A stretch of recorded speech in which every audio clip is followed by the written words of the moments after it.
2014 não foi um ano bom para o Brasil. Também não foi um ano tranquilo para a economia. E o que falar então da política brasileira marcada por uma tragédia e por uma campanha eleitoral cheia de denúncias e acusações? Mas 2014 está chegando ao fim. E é hora de pensar em 2015. O futebol ficou para trás e o cenário político já está definido.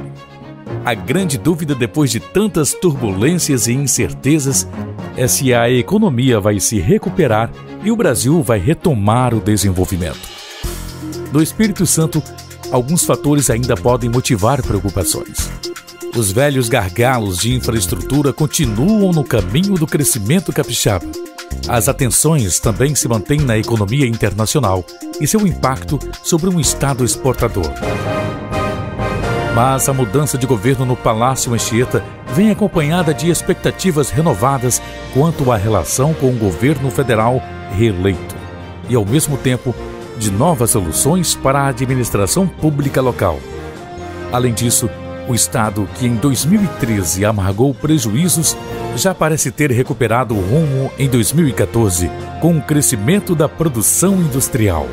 E vai para o próximo ano apostando em suas vantagens competitivas. Conhecer esse cenário e estudar os rumos que o Estado e o país podem tomar no ano que se aproxima é importante para quem quer se posicionar estrategicamente. Por isso, o ES Brasil Debate, que está começando, vai tratar dessas e de outras questões tão decisivas para tratar um cenário de 2015 e ajudar o Espírito Santo a continuar crescendo. Nós gostaríamos de agradecer aos apoiadores Sebrae-S, TOTUS, Instituto Jones dos Santos Neves, Mercato, Intermédio, Bristol Hotéis, Yamonde Design de Eventos, Divulgue Outdoor, Invicta Produções. A todos vocês, muito obrigada pela participação nesse evento. Nós agradecemos a presença de todas as autoridades, eu não vou citar nomes, mas para isso e para receber a todos vocês, eu gostaria de chamar o editor da revista ES Brasil, Mário Fernando Souza, para uma breve saudação. A revista está muito feliz em estar realizando esses foros de discussão. O nosso papel é trazer, desde a fundação da revista, que faz 10 anos, em 2015, para a ambiência local, uma fotografia global do que acontece, adaptado ao que a gente vive aqui. O Rony estava presente no dia que nós lançamos a revista, e é testemunha de que a gente tem procurado ser fiel a isso. Em julho último, nós obtivemos a certificação pelo IVC, que é uma entidade internacional de verificação de circulação que comprova a qualidade da circulação, e isso no Espírito Santo só a gente e as duas redes, Gazeta e Tribuna, tem essa certificação. Isso nos coloca num patamar diferenciado, A gente já tinha um conteúdo diferenciado sem ser ufanista, mas a gente consegue hoje ficar um pouco diferente em termos de volume de circulação e em termos de ocupação de mercado. E para discutir questões que são relevantes para a economia e para o desenvolvimento do Estado, a gente está sempre pensando um pouquinho na frente, Eu tenho a obrigação de estar pensando sempre além, O que vai acontecer em 2015, Como é que vai ficar 2016, Nós estamos programando, até antecipar para vocês, a partir do mês de fevereiro, nós vamos estar publicando boletins de 10 em 10 dias, com fotografias gerenciais, para que vocês que são gestores de empresas, gestores de organizações, tenham capacidade de observar o mercado global com uma perspectiva local do que está acontecendo e do que vai acontecer, para ajudar na gestão mesmo. Esse debate, por exemplo, surgiu de uma reunião de pauta. Estávamos conversando eu, a Flávia, o Hudson da Mercato. Por favor, Hudson, fica de pé. Esse cara entende tudo de pesquisa e mais um pouquinho, entendeu? E dessa discussão a gente conseguiu fomentar esse conceito de apuração e de coleta de dados que vai ser discutido aqui hoje, Esse é o nosso papel, É um grande prazer para a gente poder contar com pessoas de tão profunda bagagem, né, para somar a gente e emprestar um pouco do seu tempo, da sua competência, do seu conhecimento, né?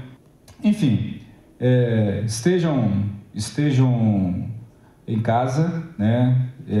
Eu acho que vai ser bastante proveitoso para todos nós isso que vai ser debatido aqui hoje, e a gente vai ter uma aula aqui, né? E sem precisar pagar cover no final, né? O primeiro assunto, o debatedor é o Pablo, e eu depois vou pedir os comentários do Luiz Carlos e do Marcos Magalhães. E o assunto, Pablo, são as principais vantagens competitivas que o Espírito Santo possui no cenário atual. Boa noite, Leitão. Cumprimentar ao público. Boa noite.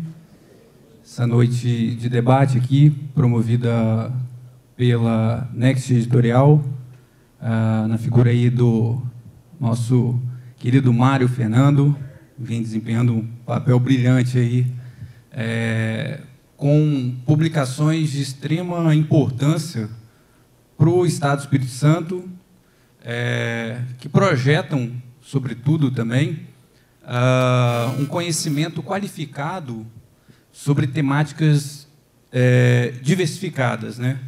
Sobretudo pelos próprios representantes, as análises que são constantemente exploradas no âmbito das publicações da Next, em especial a revista S Brasil. Cumprimentar os nossos companheiros aqui de mesa, o Fon, o Júlio, Luiz Carlos e o Magalhães também aqui, e comentar um pouco sobre essas perspectivas, né, as vantagens aí do nosso Estado do Espírito Santo. O Estado do Espírito Santo, professor Buffon, a produção econômica, né, capixaba, junto com a professora Ângela Morandi, professor Haroldo Rocha também, entre outros pesquisadores aqui do Estado, destacam bastante, tanto na corrente econômica, quanto também na corrente de estudos sociais aplicados também, né, do Estado do Espírito Santo, tem uma literatura já bem consolidada, os principais fatores aí estruturais que se destacam no âmbito da economia capixaba e também da produção do Estado do Espírito Santo, principalmente a nossa localização, né? O fator privilegiado da nossa geografia, tá próximo do mercado consumidor, inserido no âmbito do eixo sudeste, principalmente aí com a evolução da estrutura logística também, né? O próprio histórico econômico do nosso Estado, a vocação, as potencialidades logísticas do Estado do Espírito Santo também é um fator crucial que nesse século XXI ainda a gente enfrenta certos gargalos na logística e na infraestrutura, que é um momento fundamental para que a gente centre esforços para tentar suplantar esses desafios, essas barreiras para o crescimento do nosso Estado.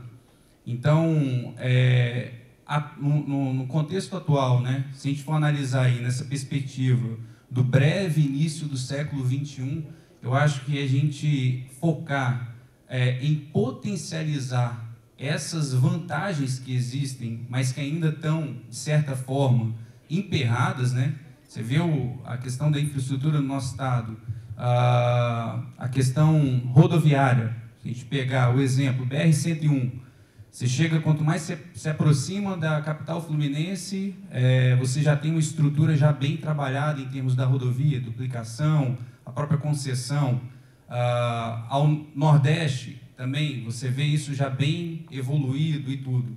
No Estado do Espírito Santo, a gente tem o que aí os teóricos do âmbito da produção de estudos regionais e territoriais chamam uma espécie de desterritorialização logística, se você for olhar pelo aspecto rodoviário. Então, eu acho que são fatores que a gente tem essas potencialidades locacionais, mas são pontos estratégicos que merecem uma atenção para suplantar esses desafios numa pauta de agenda para promover um desenvolvimento do Estado do Espírito Santo num nível mais avançado do que a gente alcançou aí já no início do século XXI, é justamente esse investimento em termos de logística e infraestrutura, é ampliar essas capacidades e potencialidades que a gente tem no nosso Estado, que, de certa forma, acaba dependendo muito de uma agenda nacional, né?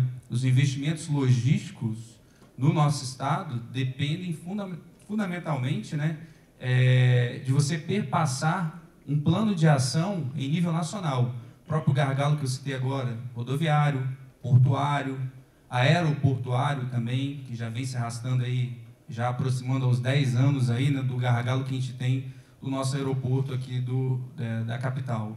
Então, acho que são, na verdade, um mix, né, de potencialidades e, ao mesmo tempo, mudanças e transformações estratégicas no âmbito da logística e da infraestrutura, que deve ser o foco aí nos próximos anos e também avançando também pela próxima década, para que a gente consiga ampliar aí o desenvolvimento, ter uma melhor qualidade também na produção no nosso estado e ampliar as perspectivas econômicas do nosso estado no horizonte de médio e longo prazo. Eu fiquei 21 anos fora do Espírito Santo, mambembando aí pelo Brasil. E, Mário, por exemplo, quando eu saí há 20 anos atrás, não existia a AES Brasil. Muita coisa boa mudou. A minha fala tem sempre um conteúdo de onde eu atuei. Eu vivi a maior parte da minha vida na Fiesp, Federação das Indústrias de São Paulo, na CNI e como executivo de multinacional em São Paulo, Rio e BH. Aprendi a abordar as coisas de uma maneira muito direta, muito reta, e os meus estudos, a minha análise sobre o Espírito Santo, tem muito de estudos acadêmicos, dos professores, do que eu pude ler, e muito pouco de convivência, que eu estou retornando há muito pouco tempo. Como é que eu penso essa questão do Espírito Santo? Eu não vou repetir aquilo que disse muito bem o debatedor, que é o óbvio que nós escutamos sempre sobre o nosso estado. Nós estamos localizados na região sudeste, nós estamos muito bem do ponto de vista de infraestrutura portuária e não de aeroportos. Eu vou abordar a questão de uma outra forma. Aprendi, na minha convivência muito próxima desse mundo real da produção, do trabalho e do setor financeiro, que governo, qualquer governo, só reage à pressão. Nós temos que transformar essa localização, essa infraestrutura do Espírito Santo, esse povo muito bem educado que existe aqui, fora do Espírito Santo, as pessoas não sabem que nós temos essa colônia italiana, fora do Espírito Santo as pessoas não sabem que nós temos mão de obra qualificada. Nós temos que transformar isso na forma de pressão e ações concretas, através das entidades de classe, através das associações de trabalhadores. O que eu vejo como uma grande vantagem do Espírito Santo, que tem sido pouco explorado? O Espírito Santo é um dos poucos, voltando para a minha área industrial, onde é a minha vida, o Espírito Santo é o único estado da federação que está mudando seu perfil industrial. Nós estamos deixando de ser meramente um exportador de commodities, mas atraímos para cá, através de bons governos, nós atraímos a indústria naval, nós atraímos a indústria automobilística e nós atraímos a linha branca. E como eu associo as duas coisas, esses três setores são setores de pressão mediante o governo federal. São setores que participam, na forma que a legislação eleitoral permite, de financiamento de campanhas. São setores que têm executivos, presidentes e dirigentes com poder de fogo através da ABMAC, da ABINE, da Anfávia, para pressionar o governo federal. Que é como qualquer governo em qualquer parte do mundo funciona. Então, o que é muito bom destacar? Foi muito difícil ser executivo nascido no Espírito Santo, fora do Espírito Santo, durante os anos que eu lá vivi. E foi muito bom ser executivo, ser capixaba, fora do Espírito Santo, a partir do governo Paulo Arthur e a partir também do governo Casagrande. Eu andei de cabeça erguida, falando que o Espírito Santo controlava o gasto público, que o Espírito Santo é uma referência de gestão. Então, isso tem que ser usado. Nós precisamos mostrar que, além da infraestrutura, que além da localização, aqui existe segurança jurídica, aqui existe condições de investir, porque nós temos um grupo de executivos, de secretários de Estado e de pessoas confiáveis na administração pública estadual. Este é, na minha opinião, o maior ativo que o Espírito Santo tem para apresentar.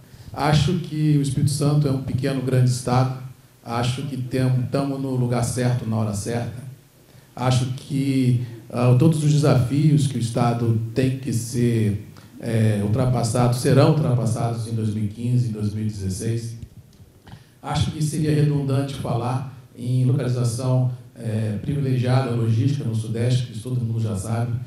Falar que o povo capixaba é um povo bom, um povo educado, um povo trabalhador, também é um pouco redundante, todo mundo é isso mesmo. Acho que os capixaba têm o poder de se adaptar a situações novas com muita facilidade e ser vencedores nessas situações. Se nós pegarmos o que o Luiz Carlos falou na área industrial, que nós éramos meros exportadores de commodities metálicas pela Vale e placas pela antiga CST, hoje a Celor, hoje nós conseguimos nos adaptar com uma velocidade gigantesca ao Jurong, gigantesca às operações do pré-sal no Espírito Santo, isso sem contar com o agronegócio, que é fortíssimo. Hoje somos o segundo maior estado produtor de café do Brasil, primeiro em Conilon, polo de fruticultura muito forte, área de pecuária de corte forte, de leite se fortalecendo, temos um polo de granito, de pedras ornamentais também em franco processo de recuperação, se nós olharmos a economia americana, que não para de crescer. Semana passada saiu um dado que o PIB cresceu 3,9% nos Estados Unidos, geração de emprego lá foi recorde. Então, os Estados Unidos voltando para os trilhos, como está voltando, temos a condição de fazer do Espírito Santo cada vez mais um grande estado para se trabalhar, se viver, se ganhar dinheiro. Agora, eu sempre brinco que em todo voo, seja ele em céu de brigadeiro, tem turbulência. Quando eu falo céu de brigadeiro, eu não estou falando em céu de docinho de brigadeiro, não. Porque, para quem não sabe, brigadeiro é a mais alta patente da aeronáutica. Então, quando você voa num céu azul sem nuvens, o comandante fala, estou voando em céu de brigadeiro. Então, eu acho que, independente do setor que a gente vá voar, eu acho que o Espírito Santo vai passar um período, talvez, de 120, 180 dias turbulento, mas ainda assim, voando em céu de brigadeiro, porque eu acredito no Espírito Santo, nos capixabas e na economia pujante que nós temos. Isso aí. Muito obrigado, Marcos. Bom, o segundo tema, eu vou pedir para o Luiz Carlos explanar e depois os comentários serão do Buffon e do Júlio, tem a ver com o momento produtivo do Estado. Como é que, nesse ano conturbado que nós vivemos aí, qual é a visão que vocês têm do momento produtivo do Espírito Santo? Luiz Carlos, a palavra é sua durante 5 minutos. Eu praticamente adiantei o pensamento do setor industrial e com rápidas análises sobre os demais. Eu acredito, sim, que é um momento muito positivo. Nós estamos vivendo um grande momento de retomada do crescimento para o setor produtivo. Primeiro, é comum, não vou ficar repetindo aqui jargão de economia, né? Que a economia é que influencia o resultado de eleições, etc. Essa piada todo mundo conhece. Nós temos de volta um governador que já mostrou a capacidade de gestão, que colocou o Espírito Santo no trilho certo, que efetivamente demonstrou para todo o Brasil como é governar com responsabilidade e com visão de um desenvolvimento sustentável. Na sequência, tivemos um outro governador que aprofundou essas reformas. Então, a condição política está dada. Isso é fundamental. Eu nunca, na minha andança aí por Brasília, Rio e Fiesp, é onde a gente busca os grandes investimentos, seja na federação, seja junto com banqueiros, eu nunca vi a análise econômica anteceder a análise política. Essa história da estabilidade jurídica é fundamental, de estabilidade política é fundamental. E o Espírito Santo mostrou para o Brasil essa condição. Do ponto de vista da produção, nós vivemos um momento muito bom no Estado nessa questão da competitividade. Por quê? Repito, exportador de commodities, já bem conhecido, para efetivamente, através da política feita da maneira certa, através dos fundamentos econômicos bem aplicados, através de controle do gasto público, tudo aquilo que o governo federal está tentando retomar, né? Nós tivemos condições de atrair, não é pouca coisa. Nós estamos falando de mudar o perfil industrial. É aquilo, parece que eu estou vendo, não sou dessa época, né, eu conheço dos livros, aquilo que o meu conterrâneo Cristiano de Azov falou no final dos anos 60, da Vale do Rio Doce, o Espírito Santo só fica com o apito do trem. Eu me lembro bem das frases. Vamos parar com essa história, nós somos um Nordeste sem Sudene. Então, eu vi isso daí nos últimos anos no Espírito Santo. Então, essas condições estão colocadas para que o Espírito Santo volte a crescer. Condição política e mudança de perfil industrial. Retorna à questão da produção. A Federação das Indústrias está trabalhando com um número que não difere de um analista aqui. Nós estamos acreditando num ano muito ruim, 2013, 2014. A indústria de transformação sofreu muito com números negativos, mas nós estamos trabalhando, sim, com a perspectiva do PIB do Espírito Santo, da ordem de 3,5% a 4% no ano que vem. Porque isso é inevitável, isso vai acontecer. A participação industrial, a entrada, e eu também não trabalho nessa lógica, né? Vou falar de setor e não de empresa, não, vou falar de empresa. É muito bacana falar que a Volare está se instalando no Espírito Santo, tem que falar o nome da empresa, ela tem que ser divulgada, sim. É orgulho nosso, né? É muito bacana falar que a Juron, que está aqui no Espírito Santo, a Federação das Indústrias de São Paulo, onde eu fiz a minha carreira, quando atrai um grupo desse tamanho, faz uma festa, divulga, coloca no site. Não tem, eu sou executivo, pago pelo setor produtivo, então tem que falar bem das nossas indústrias e divulgar o nome, sim. A Itatiaia, a Bertolini, quer dizer, nós estamos atraindo para cá aquilo que existe de mais avançado do ponto de vista de gestão de tecnologia. Então, vejo isso como um momento muito favorável para a economia do Estado. Estamos trabalhando e falta uma parte fundamental. Nós temos boas universidades. Eu dirigi o Senai do Espírito Santo, o Senai Nacional e o Senai de São Paulo. Tenho muito orgulho de dizer que o meu último trabalho técnico lá foi a criação do que é hoje o Pronatec. Eu, junto com o Fernando Haddad, ajudei a criar o Pronatec. Mas é o seu lado social. Quando nós desenhamos, eram duas vertentes, o social e a formação de educação profissional de nível tecnológico. Isso o IFES faz muito bem, com muita competência, o Espírito Santo, a UFES faz muito bem, mas nós precisamos levar isso aí para o chão de fábrica. Todas essas condições, o tripé que eu vejo é condição política, nós temos, diversificação do nosso parque industrial, aconteceu, falta agora mão de obra qualificada. O Pronatec resolve o problema social, é a formação profissional do lado social. A formação profissional necessária, efetivamente, eu perdi 32 diretores de escola quando eu dirigi o Senai de São Paulo para os chineses. Então, essa onda que veio aí, o produto chinês é de péssima qualidade, negativo, esqueço, eles buscaram na formação profissional.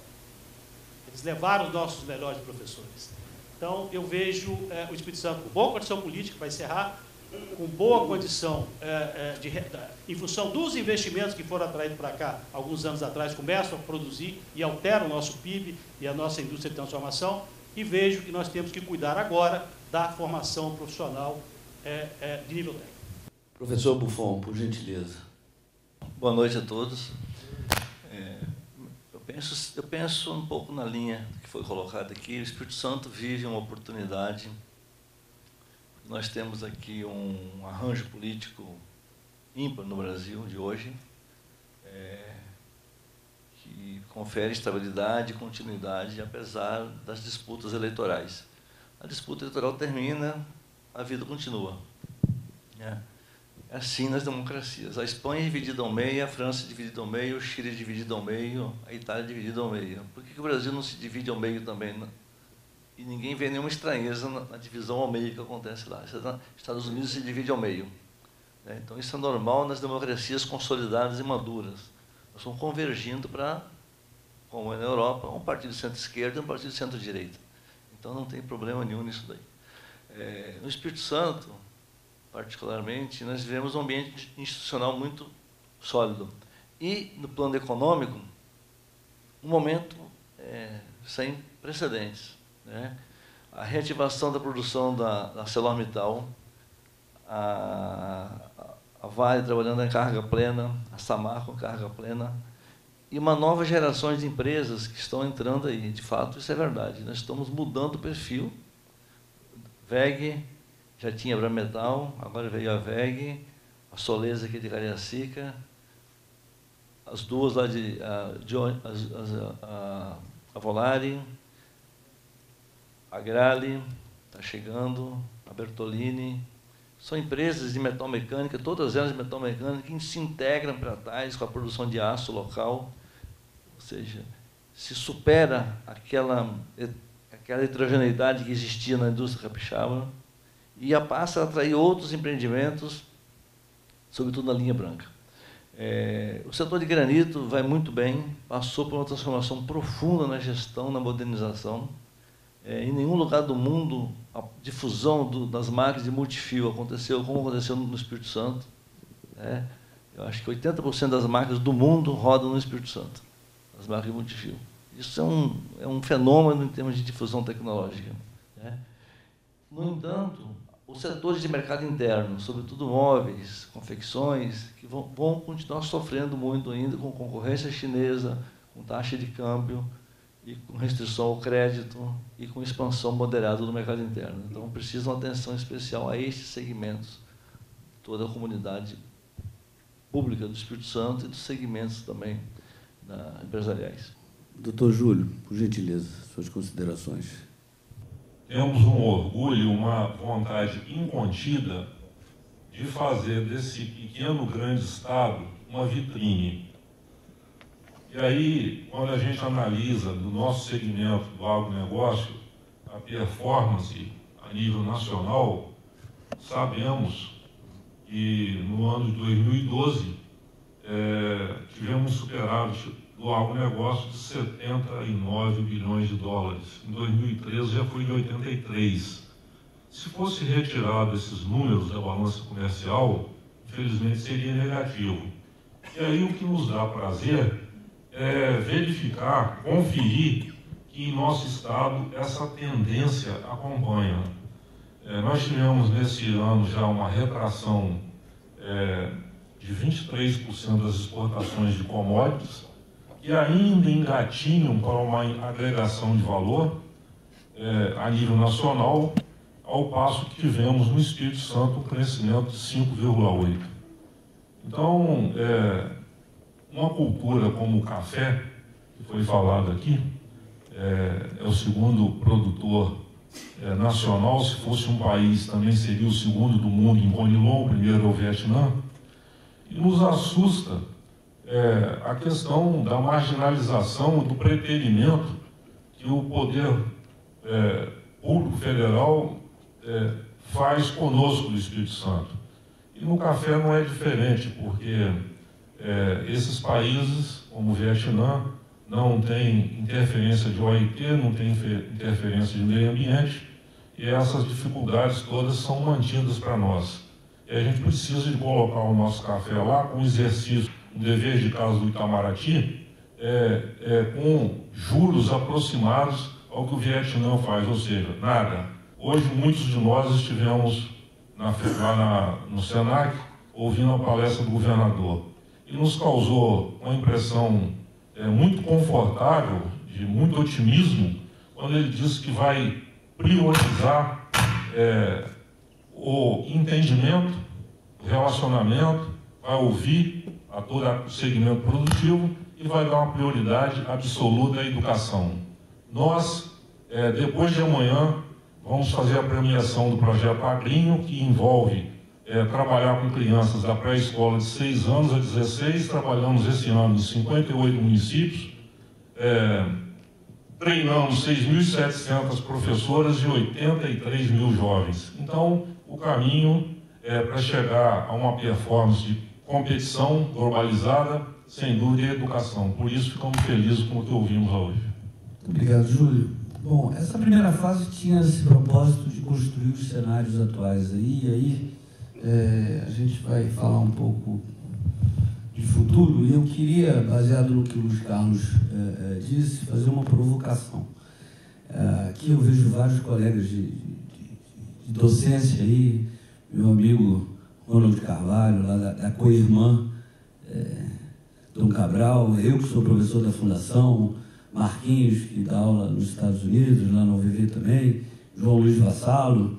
E, geralmente, quando a gente se encontra, uma das coisas que a gente conversa, e tem muito a ver com o que o Luiz falou, é que quando você vai dar aula na Fundação Getúlio Vargas ou na Dom Cabral, lá no interior de São Paulo, e você se apresenta como capixaba, ou de berço, ou de coração, você tem que ficar 20 minutos explicando o que é o Espírito Santo, como funciona aqui, por que você veio morar aqui, porque senão o cara já olha para você, mas peraí, geralmente são professores. São Paulo, Rio, por que do Espírito Santo?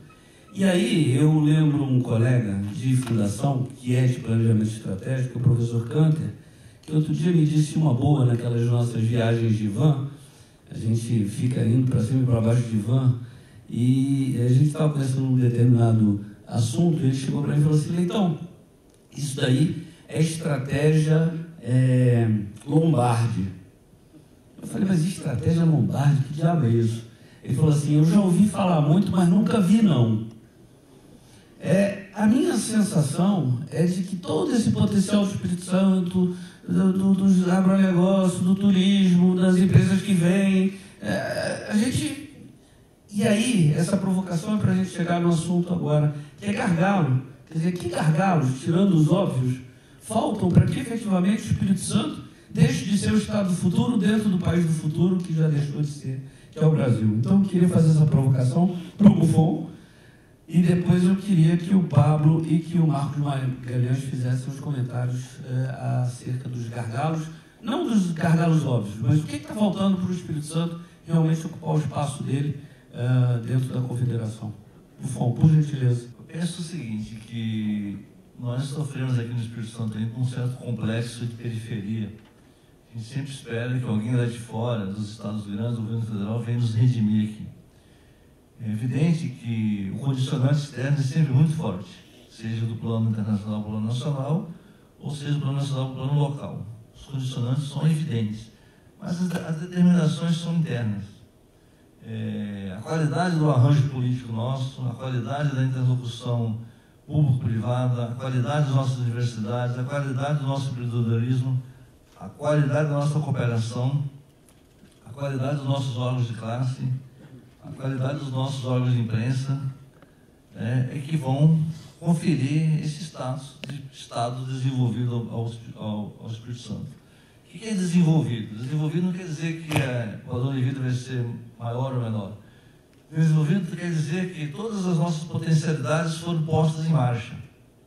Você desenvolveu, você destravou, você permitiu que todas as articulações possíveis fossem atadas. E você constitui um Estado que passa a ser, na margem daquilo que é possível, sujeito do seu caminho. Algumas questões dependem do governo federal, mas tem questões que dependem inteiramente da nossa capacidade de execução. E se nós, como Espírito Santo, tivermos a capacidade de executarmos tudo aquilo que tiver no nosso alcance, logo, ou seja, realizarmos todo o potencial que está encerrado aqui dentro dessa sociedade, rapidamente a gente se torna visto. Uma vez eu falei que o Espírito Santo é a Bélgica da Europa. Quantas vezes a Bélgica sai no Jornal Nacional da Europa? Não tem ninguém que fala na Bélgica. A Bélgica só quando acontece uma mudança lá na regra da União Europeia. Bélgica, o Espírito Santo é a Bélgica, vamos dizer aqui. Porque não é grande, não é pequena, aqui só sai quando sai uma tragédia. Porque é igual a Bélgica. A Bélgica, ninguém fala da Bélgica. E a Bélgica, pelo que me consta, é um dos países mais desenvolvidos da Europa. As instituições são mais sólidas. As campanhas políticas são quase que indolores, vamos dizer assim, naquele país. Então, com visão de futuro, eu penso que nós devemos botar uma meta assim: vamos ser a Bélgica do Brasil. Pequeno, desenvolvido, silencioso, articulado para dentro, com boa comunicação e boa parceria para fora. A aproximação que o governador está fazendo com Minas Gerais, ela é por demais evidente. No ponto de vista da geografia, nós estamos numa mesorregião de Minas Gerais. Os capixabas não se ofendam, não, mas é isso. Da geografia econômica, nós somos uma mesorregião de Minas Gerais. É isso que nós somos. Se a gente se descobrir, de fato, com a mesorregião de Minas, e nós temos muito a cooperar. Por exemplo, a estrada estruturante do desenvolvimento do Espírito Santo não é 262. A 262 vai chover no molhado. Só vai diminuir os acidentes e valorizar as terras lá da região alta, lá em cima. A estruturante do território é que sai de Joneira e vai até Monlevade, lá por cima, passando pelo Vale do Aço. Essa é o Vale do Ruhr do leste do Brasil, vamos dizer assim. Então, se tivesse que jogar algumas fichas importantes, nessa estrada aí deveria se jogar essas fichas. E não na 262. A 262 é uma estrada de lazer, turismo, tem que ser bem sinalizada, etc, etc. O transporte pesado é por aqui. Há uma perspectiva no meio do Espírito Santo, muito grande, para o norte do estado, etc. Então, se nós colocarmos a Bélgica como meta, acho que a gente se realiza. Porque a gente não precisa causar e acontecer. No cenário, a gente precisa apenas que a gente funcione como um Estado que dá oportunidade de trabalho e emprego às pessoas, que as pessoas não precisem migrar daqui, como já não imigram há muito tempo, só sai daqui quem quer se projetar na carreira, mas não é mais obrigado a sair daqui, como era nos anos 60 e 70, que você não tinha oportunidade, vamos dizer. Então, nós não estamos muito longe, não. Nós precisamos apenas ter mais protagonismo e mais ideia de centralidade em nós mesmos e reclamar menos do que se passa de fora, porque nós não temos controle sobre essas variáveis. Muito obrigado, Mifon. Eu particularmente prefiro ser belga do que ser mineiro, né? Nada contra os mineiros, tá? Mas... Muito bem. Pablo, por gentileza. Acho que um dos gargalos aí para a gente enfrentar e ter uma atenção redobrada sobre ele é justamente essa questão da articulação, né? A articulação regional. Pensar o Estado do Espírito Santo para além de suas fronteiras. Isso nos diversos segmentos onde a gente tem uma inserção significativa, tanto sob o ponto de vista territorial, econômico, quanto social também.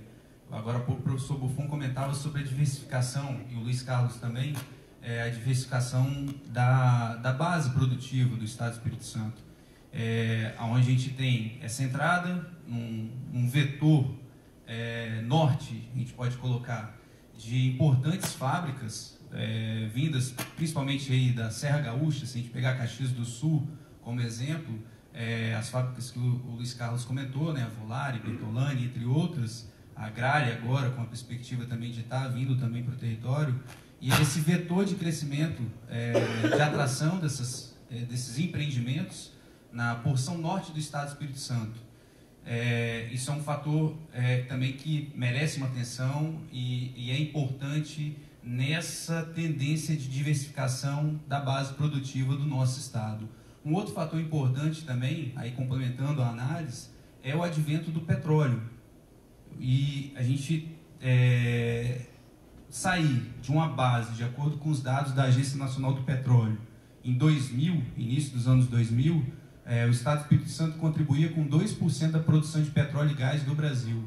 Hoje a gente já ultrapassa aí os 15% da produção de petróleo e gás do Brasil. Então os dados da ANP apontam para isso, e é um outro fator importante para a gente pensar sobre a perspectiva, né? Como tirar proveito dessa situação, como tornar oportuno, né, esse momento que o nosso Estado vive, para lançar as bases do desenvolvimento para os próximos anos e para as próximas décadas. E eu acho que um ponto crucial, olhando numa perspectiva aí de longo prazo, é a questão da inovação, o investimento e a evolução das bases de inovação e tecnologia no nosso Estado, para estar atrelado para além dos limites capixabas, né, territoriais, e também conjugado com a própria evolução da economia mundial também, uma base de produção tecnológica de ponta, a gente iniciar o processo, dar prosseguimento ao processo de evolução que já vem sendo desdobrado no nosso Estado, também pensando nessa economia do século XXI para além dessas fronteiras tecnológicas e de bases de inovação. Eu acho que esse é um ponto de atenção também que a gente tem que centrar também nesse momento para pensar o futuro desses desdobramentos. Eu acredito que o problema do Espírito Santo ele é um pouco cultural, um pouco de autoestima. Eu não vejo assim, vou ser bem honesto, como o nosso debatedor falou. E olha que quando eu saí de casa hoje, mamãe falou assim: Marco, não seja o do contra, pelo amor de Deus. Aí eu falei assim: mãe, mas se eu não expressar o que eu acho, eu não sou o Marcos Magalhães. Então, Marcos Magalhães é uma pessoa que expressa opiniões, seja ela boas ou ruins, mas tem opinião. Então, eu acho que a gente não pode falar que o Espírito Santo é um estado que as coisas não dão certo ou que as coisas têm um certo tempo maior de maturação. Não. Eu acho que tudo que o capixaba faz, ele faz bem feito e é vitorioso no que ele faz. O que falta no capixaba, primeiro, é autoestima.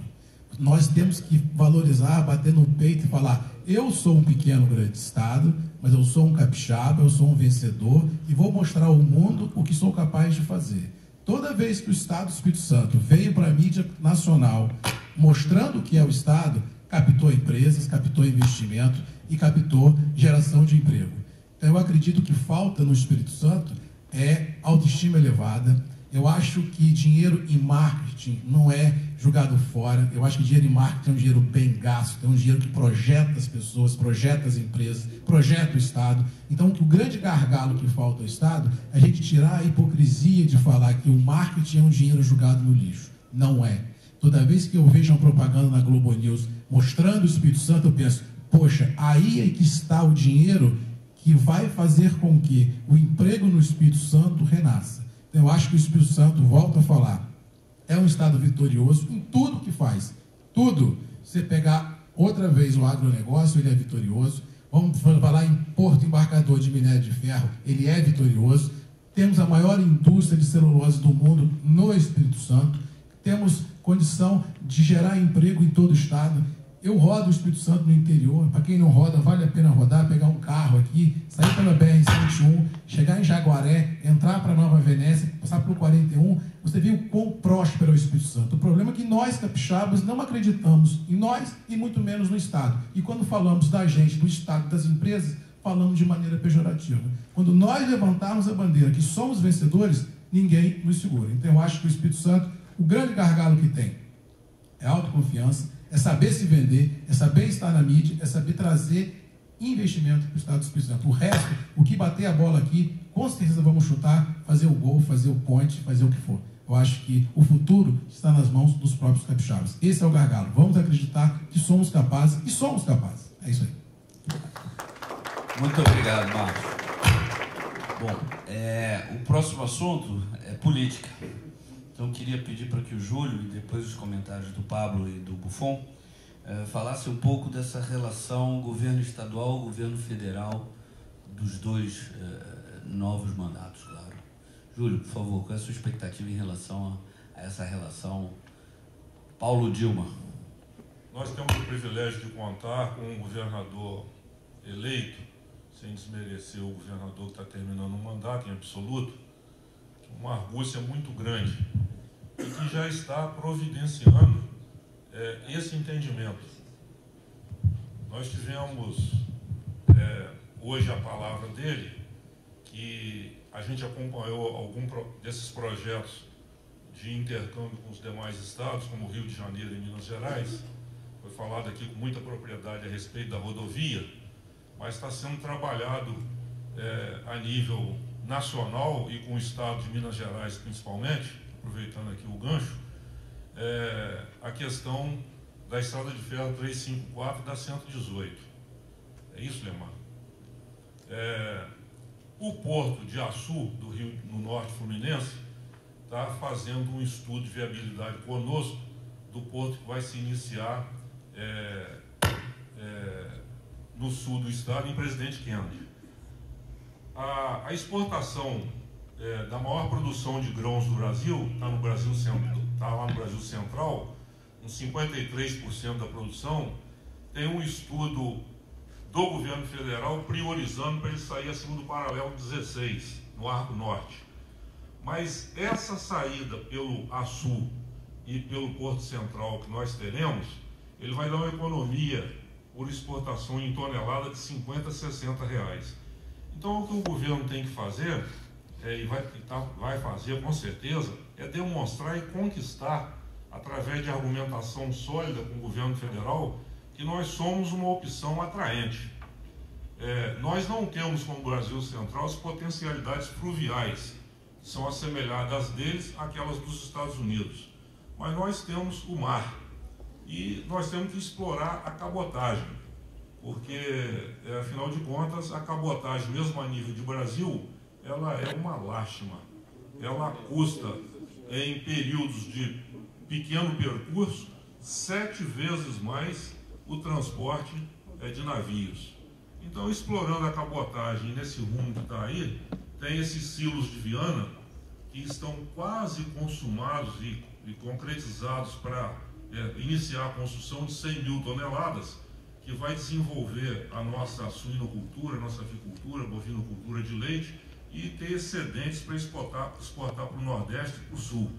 Então, com a argúcia do governador, de sua equipe que está sendo montada com esmero, essas oportunidades vão ser demonstradas e o governo federal terá que mudar. E aí eu aproveito aqui um gancho do que falou o Luiz Carlos, através de pressão convincente de argumentação sólida e econômica.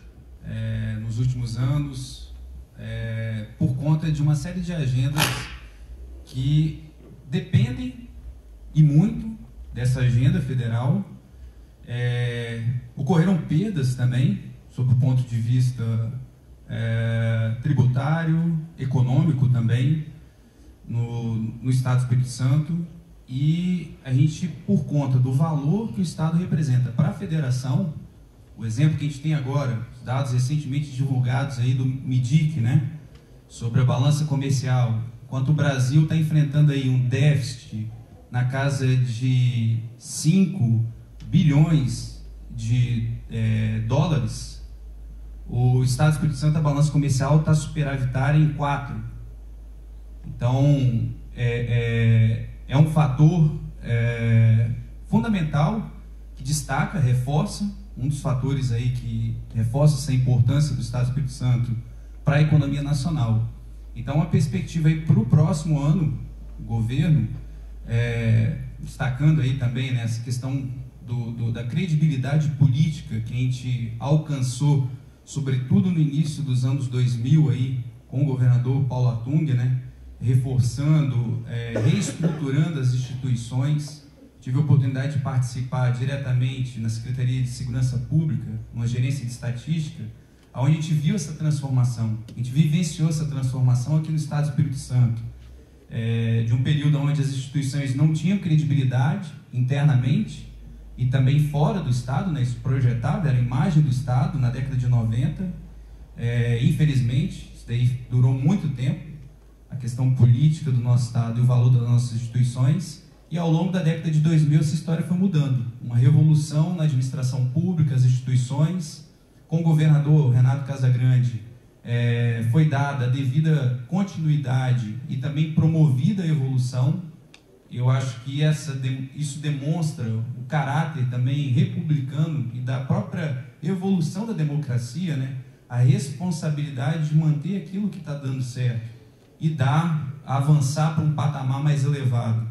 Então, comparado com outras unidades da Federação, o Estado do Espírito Santo tem esse valor e é um fator também que contribui nesse diálogo em nível federal.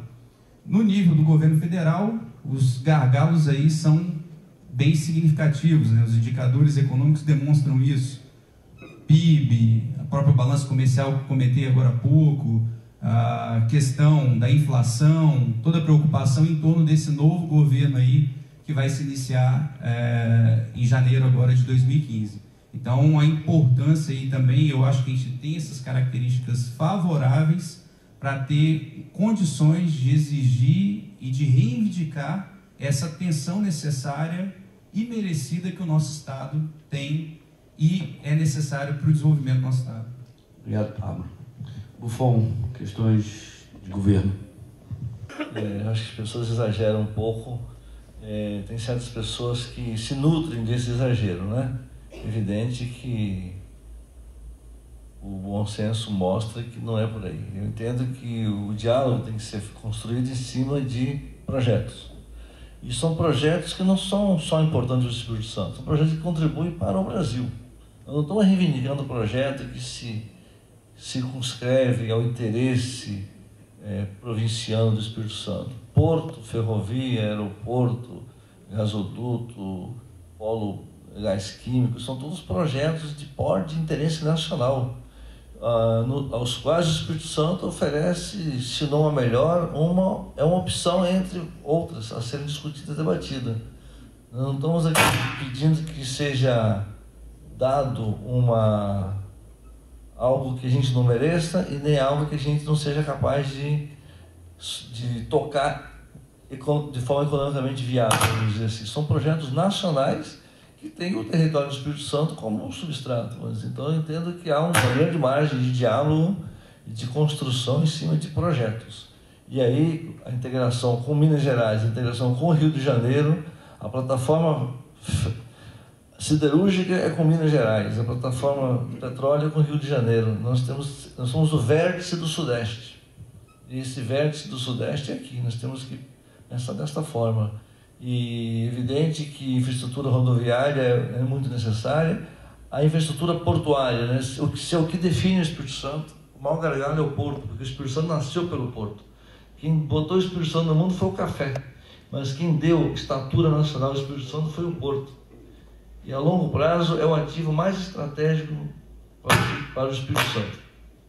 E porto se precisa de rodovia, ferrovia, retroárea e mobilidade urbana. Então, em cima da ideia de um porto, e o porto pode ser também um vetor de interiorização do desenvolvimento do Espírito Santo, né? Porque 80 quilômetros para lá, 80 para cá, não é relevante em termos de lógica metropolitana, mas em lógica do interior é muito importante. Então, nós temos que pensar porto mais para norte, mais para o sul e menos para Vitória, porque não tem necessidade intrínseca do porto estar aqui, né?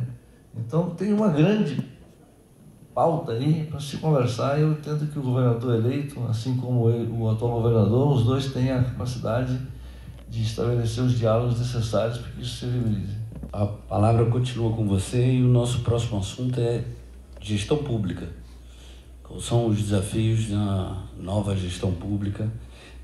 O Buffon comenta, o Buffon debate, e depois o Marcos e o Luiz Carlos tecem os seus comentários. Por favor, Buffon.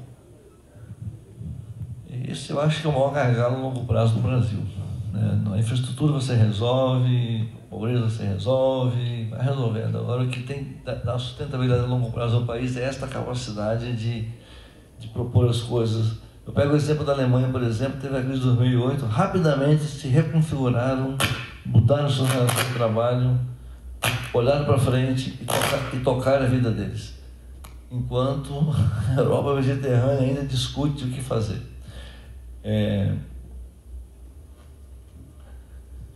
No Brasil, o setor público ele tem um sistema de recrutamento político e técnico que ele é o inverso do que acontece no mundo privado. Para ser político em qualquer lugar do mundo, não é só no Brasil, o político reúne duas características, duas qualidades, no sentido positivo: a capacidade de simular e de blefar, senão não é político. O problema é que essas capacidades elas estão correlacionadas com certas outras qualidades que não são muito boas. Então, você gera um viés no recrutamento e na eleição de pessoas, com certeza. A amostra não é normal, ela não é amostra normal, ela é bimodal, tem uma parte aqui e outra parte lá, mas então ela traz para o mundo político as melhores entre todas as pessoas e as piores entre todas as pessoas. Com a capacidade de blefar, de simular, geralmente ela está relacionada com os piores de todas as pessoas, você tem uma propensão a eleger pessoas que não cumprem os acordos, que diz que não falou, etc, etc, etc, etc. Uma vez eleito, tem um viés que precisa ser superado no Brasil. Eu sempre falo assim, o time que constrói o estádio não é o time que joga o jogo. Nós temos um hábito no Brasil de levar para o jogo o time que construiu o estádio. Quem participa do processo eleitoral, cabo de eleitoral, financiador de campanha, marketing, tem que ficar lá no construir o estádio. Quando começa o jogo é outro time que joga. O problema é que eles levam esse pessoal para jogar. Aí fala assim, eu tenho um ditado que diz assim, então onde você menos espera que não vem nada mesmo. Não pode dar certo.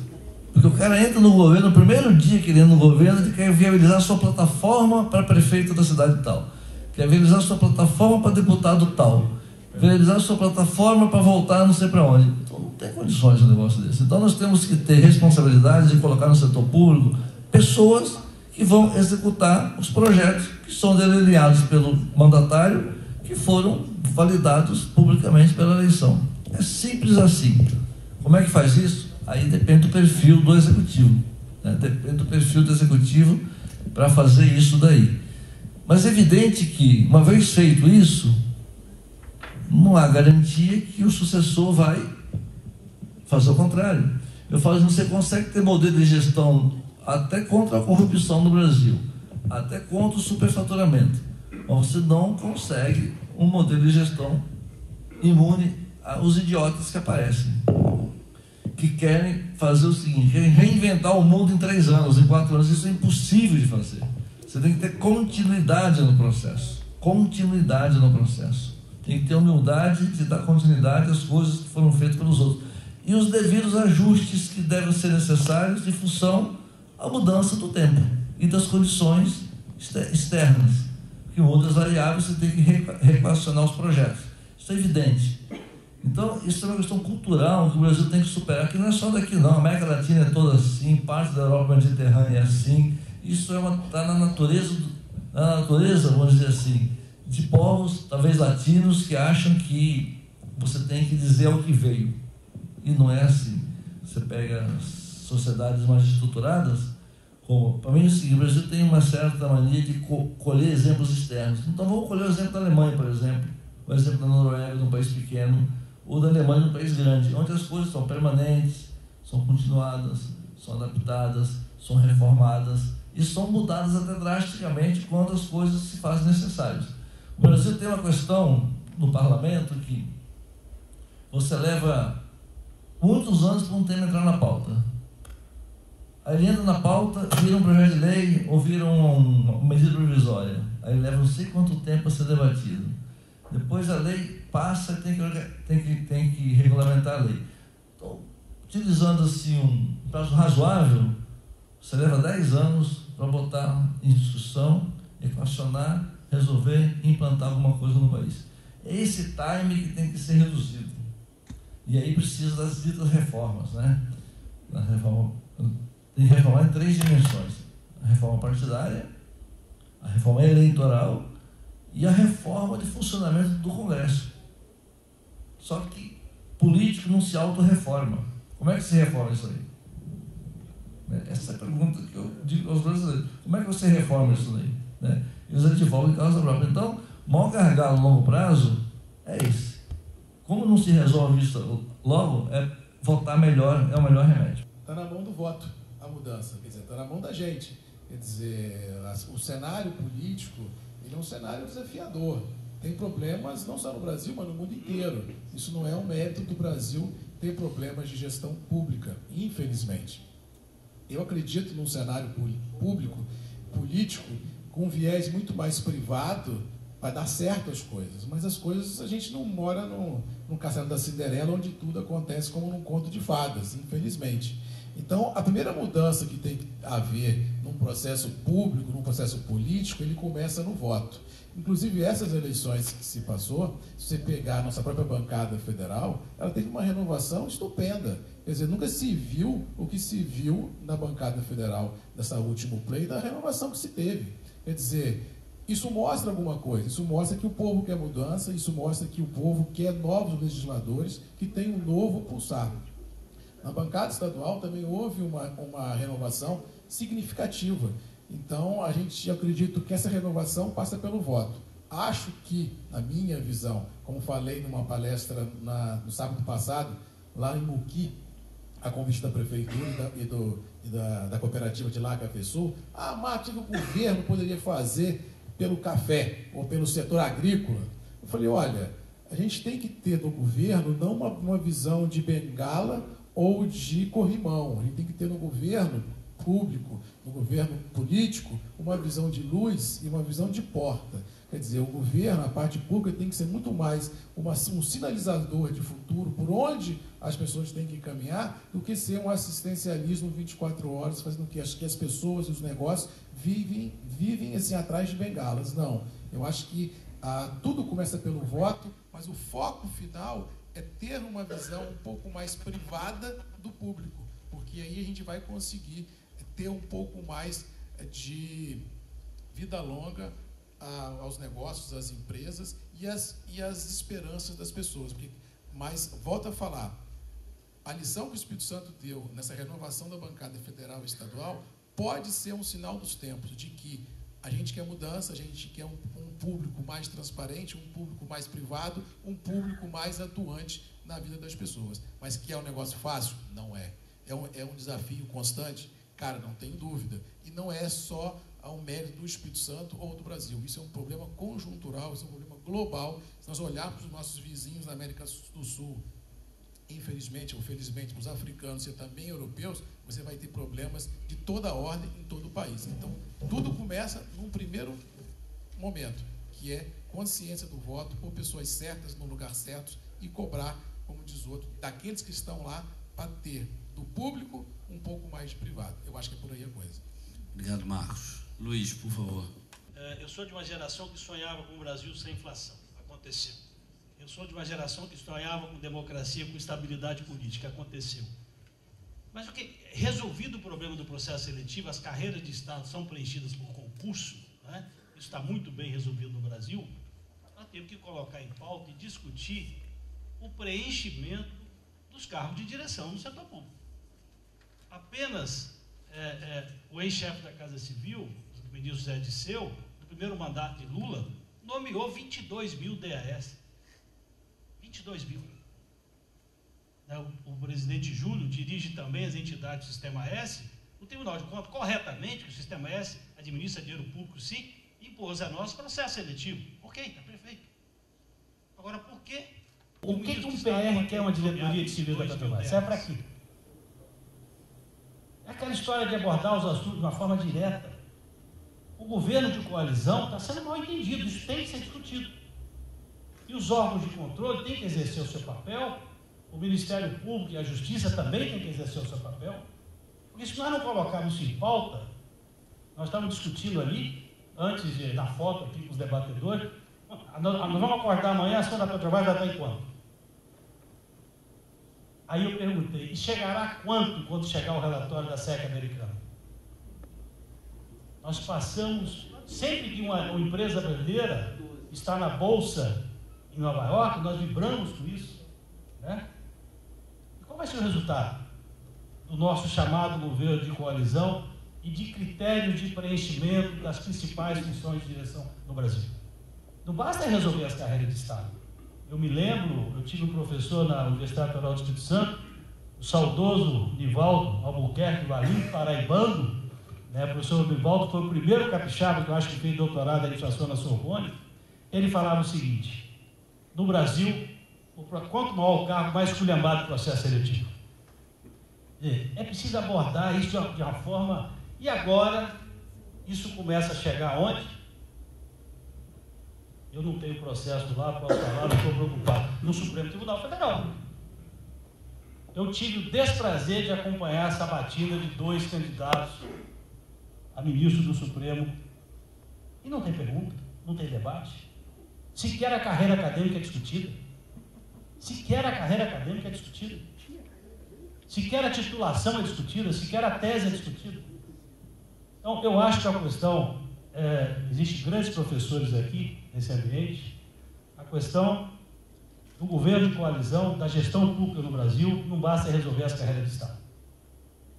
Nós temos carreira de Estado muito bem estruturada. A Receita Federal continua bem estruturada. O próximo órgão foi a ser esculhambado é o Itamaraty. Uma carreira que foi orgulho nossa a vida inteira. Então, essa questão da carreira de Estado passa por uma política de recursos humanos, e esses processos seletivos eu não vou pedir concurso para ministro, para diretor de Petrobras. Mas os órgãos que efetivamente têm esse poder têm que discutir por que o partido político quer ocupar uma diretoria técnica, por exemplo, da Petrobras. Vamos falar um pouquinho de oportunidade para o Estado. Do ponto de vista estratégico, que posicionamento o Estado do Espírito Santo pode ocupar no cenário nacional e internacional, em termos de oportunidade para atrair outros investimentos? A gente já falou um pouquinho disso, mas eu queria explorar um pouco mais isso de vocês. Lembrando que as perguntas podem começar a ser encaminhadas aqui para que eu faça... vai falar o Marcos e depois eu pediria ao Luiz Carlos e ao Júlio que comentassem essa oportunidade estratégica do Estado. Por favor, Marcos. A gente tem que usar a nossa... Como começamos a falar no primeiro bloco, né, do debate, falando de oportunidade estratégica, logicamente nossa posição logística que nós temos aqui no Espírito Santo, no Sudeste, aquela coisa toda que nós já estamos carecas de saber. Mostrar também a nível nacional que somos capazes, tecnicamente falando, de nos adaptar facilmente a novas realidades e a novos negócios, como também a gente já vem fazendo nos últimos 10 anos. Cada jogo novo que entra no Espírito Santo, rapidamente os jogadores se adaptam à rotina, fazem o gol e a coisa continua.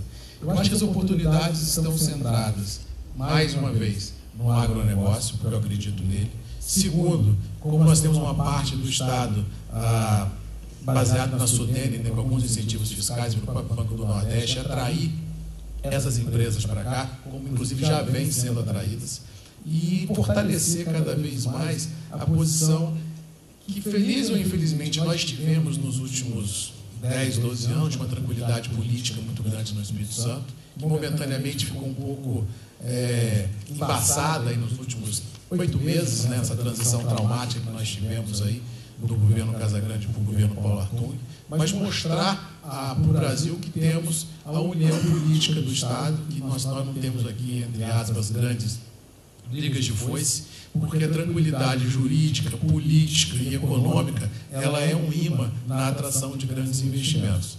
E, então, acho que o viés é esse, é mostrar logisticamente que estamos bem posicionados, temos gente capaz para se adaptar facilmente a novas oportunidades de negócio, temos um agronegócio fortíssimo, temos a condição da Sudene aqui no norte do Espírito Santo, de incentivos fiscais para atrair empresas, e mostrar, ou voltar a mostrar, que temos politicamente uma casa arrumada e respeitamos bem ou mal os contratos, mas temos que lembrar que nos últimos 6 meses não, talvez nos últimos 8 meses tivemos aí um rompimento da Rodosol com relação ao pedágio, e isso deu uma certa nebulosidade também a nível de contratos existentes, inclusive o Tribunal de Contas está auditando para ver se é válido ou não, não vou entrar no mérito da questão, mas temos que ser honestos e dizer que contratos têm que ser honrados, independente do fato que aconteceu aqui pela Rodosol. Eu acho que,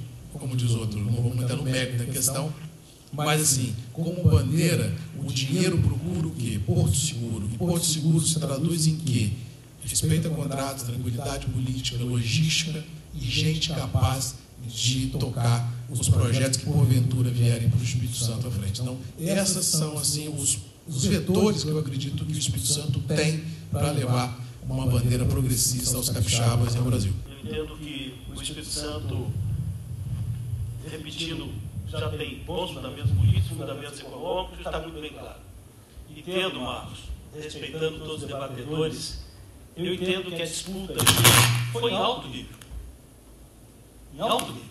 Compare as eleições para o governador do Espírito Santo com o que aconteceu no Rio, com o que aconteceu em São Paulo, com o que aconteceu em Minas. A disputa é da democracia. A nossa disputa teve na página certa, na página política e na página de economia. A nossa disputa não foi para a página policial. Quando você busca notícias hoje do Brasil, você está, infelizmente, no cenário nacional, nós estamos muito mais na página policial do que na página de economia, da página política. Então, a disputa entre o governador Paulo Artung e o governador Casagrande foi em altíssimo nível. A disputa é da democracia. Passou, acabou, vamos trabalhar. Oportunidade que eu vejo para o Espírito Santo no cenário nacional, que é pergunta, eu vou ficar no cenário nacional. Se temos fundamento político e econômico, precisa de uma coisa muito simples. Eu vi muita gente aqui da Federação do Comércio vender. Vender o Estado e vender os produtos do Estado. Nós precisamos ter plena consciência, alguém já disse lá atrás, que nós somos os fenícios brasileiros. Né? Nós temos um pequeno território e uma população muito pequena. Eu, quando morava em São Paulo, recebi o capixaba vibrando, como eu, somos o primeiro PIB per capita da vitória do Brasil. Aquele ano nós passamos Brasília. Eu falei, é verdade, mas não teve escala. Se você não tem escala, você tem que vender lá fora. Eu tenho insistido com a história do Silvio Fogo, grande vice-presidente da FINS, quando eu li a estatística, nós temos 40 mil imóveis, 40 mil apartamentos para vender no Espírito Santo. Era esse o número que eu vi da última vez. Eu falei, companheiro, vem aqui comigo, vamos lá na Fiesp, vamos em São Paulo. Eu falei com ele, só o sistema Federação do tem 30 mil funcionários, ninguém aguenta mais, não pode mais morar em Guarujá, em Marizias, são apartamentos de 2 milhões e meio. Você de carro, você gasta 9 horas para chegar na praia.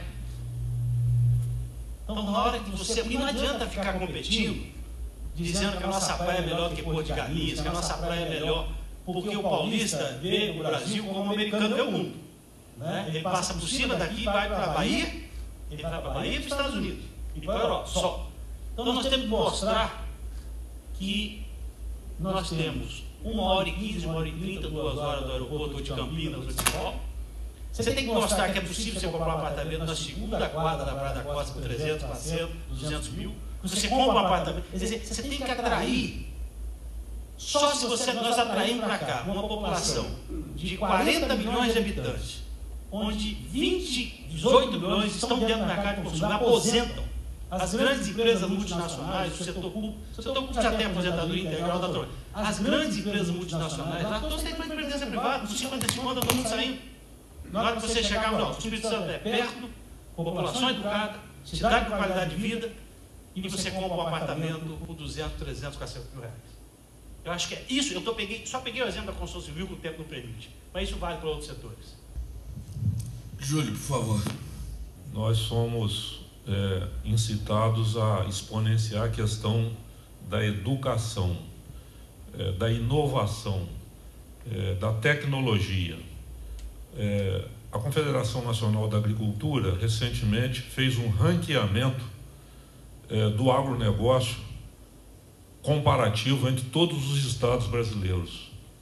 E, para nosso orgulho e alegria, o Espírito Santo ficou bem na foto.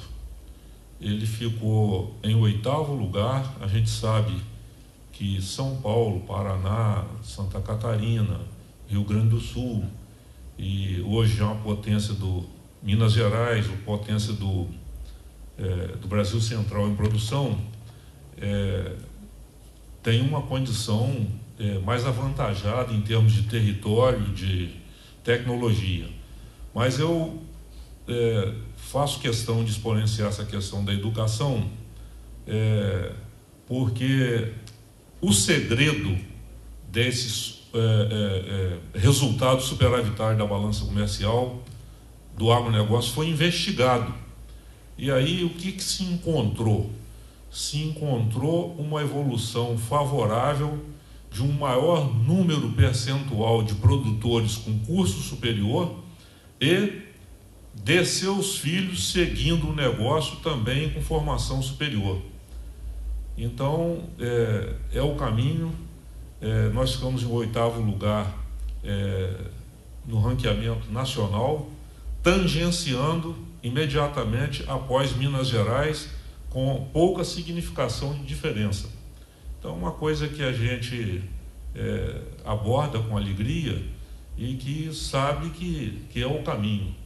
Aqui nós temos que exponenciar também a questão que foi fundado há uns 6 anos atrás, o Fórum das Entidades e das Federações, que contempla um cultivo de unidade entre todos os segmentos produtivos, a FETransporte, a Federação do Comércio, a Federação das Indústrias, da Agricultura e o Espírito Santo em Ação, que convergem para uma defesa e protagonismo naqueles problemas, naqueles gargalos que são comuns a todos. Muito obrigado, Júlio. Bom, a gente está chegando ao final. Eu queria que vocês, em 4 minutos, e todos terão 4 minutos, fizessem, além das suas considerações finais, suas apostas para 2015. Sobre vários aspectos, a gente vê a questão da política monetária, política econômica, os desafios que estão postos.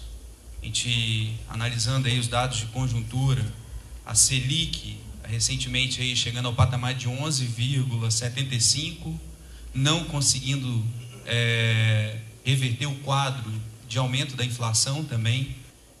Estimativas do IBGE apontam que a gente vai fechar o ano estourando o teto da meta.